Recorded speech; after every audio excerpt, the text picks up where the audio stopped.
अस्सलाम वालेकुम, कैसे हैं आप? उम्मीद करती हूँ आप सब खैरियत के साथ होंगे।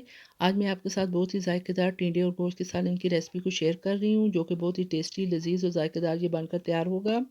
वीडियो को आपने पूरा देखना है, स्किप नहीं करना, ताकि आपको हर स्टेप अच्छे तरीके से समझ में आ जाए। चलिए जी, आज की रेसिपी को बनाना शुरू करते हैं। बिस्मिल्लाहिर्रहमानिर्रहीम। प्रेशर कुकर के अंदर आपने हाफ़ कप कुकिंग ऑयल डालना है, साथ में एक बड़े साइज़ का प्याज बारीक काट के शामिल कर दें और गर्म मसाला, साबुत गर्म मसाला जिसमें 2 दालचीनी के टुकड़े और 1 अदद मोटी इलायची है वो भी शामिल कर दें। 2 टेबलस्पून पिसा हुआ लहसुन और अदरक शामिल कर दें। साथ में जो हम मसाला जात का इस्तेमाल करेंगे उसमें है हल्दी पाउडर हाफ़ टी स्पून, खुश्क धनिया पिसा हुआ 2 टेबलस्पून, लाल मिर्च पाउडर हाफ़ टी स्पून, दड़ा मिर्च हाफ़ टी स्पून। 2 अदद हम इसके अंदर टमाटर का इस्तेमाल करेंगे और नमक भी जो है वो आपने तकरीबन इसके अंदर हाफ़ टी स्पून ही शामिल करना है। नमक और मिर्च आप अपने टेस्ट के मुताबिक कम या ज़्यादा कर सकते हैं। फ्लेम को आपने मीडियम ही रखना है। प्याज को बहुत ज़्यादा हमने डार्क ब्राउन नहीं करना। हल्का सा जब इसका कलर चेंज हो जाए तो आपने इसके अंदर गोश्त को शामिल कर देना है। आधा किलो मैंने बीफ का गोश्त लिया था, आप मटन भी ले सकते हैं। तकरीबन 5 मिनट तक आपने गोश्त की अच्छे तरीके से भुनाई कर लेनी है। जब 5 मिनट गुजर जाएँ फिर आपने इसके अंदर टमाटर और मसाला जात भी शामिल कर देने हैं।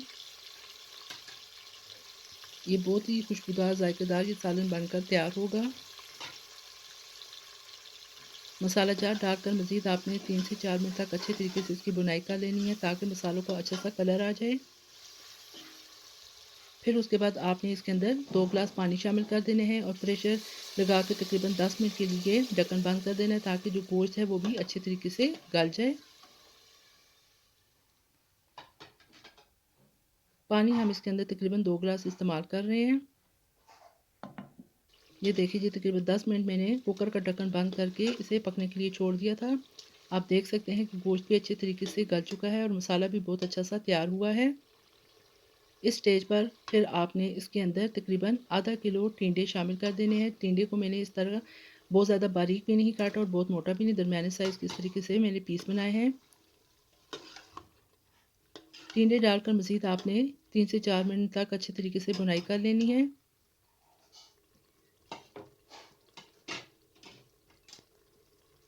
सब्जियों का इस्तेमाल हमें मुख्तलिफ़ तरीक़ों से करना चाहिए, क्योंकि सब्ज़ियाँ भी सेहत के लिए बहुत ज़्यादा मुफीद होती हैं।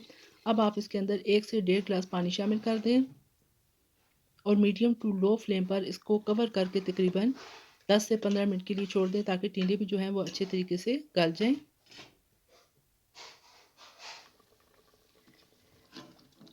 ये देखिए जी, तकरीबन 15 मिनट गुजर चुके हैं और टिंडे भी जो हैं वो अच्छे तरीके से गल चुके हैं। बहुत ही अच्छी सी खुशबू भी आना शुरू हो चुकी है। अब आप इस स्टेज पर हाफ़ टी स्पून पिसा हुआ गर्म मसाला इसके अंदर शामिल कर दें। साथ में 3 से 4 अदद हरी मिर्चें भी डाल दें। मज़ेदार सालन तैयार हो चुका है। मैं आपको अब डिश आउट करके दिखाती हूँ। ये देखिए जी, टिंडे और गोश्त का मज़ेदार सालन तैयार है। आप भी एक दफ़ा इसी तरीके से इन्हीं मसालों के साथ ज़रूर बनाइएगा। बहुत ही खाने का मज़ा आएगा। इसे आप चावलों के साथ भी इस्तेमाल कर सकते हैं और गरमा-गरम रोटी के साथ भी खाएँ तो बहुत ही मज़ा आएगा। अगर आपको मेरी ये रेसिपी पसंद आए तो लाइक कर दीजिएगा और अगर आप मेरे चैनल पर नए हैं तो सबसे पहले मेरे चैनल को सब्सक्राइब और शेयर कर दें। साथ में बेल आइकन को भी प्रेस कर दें, ताकि मेरी हर वीडियो आप तक बर वक़्त पहुँच सके।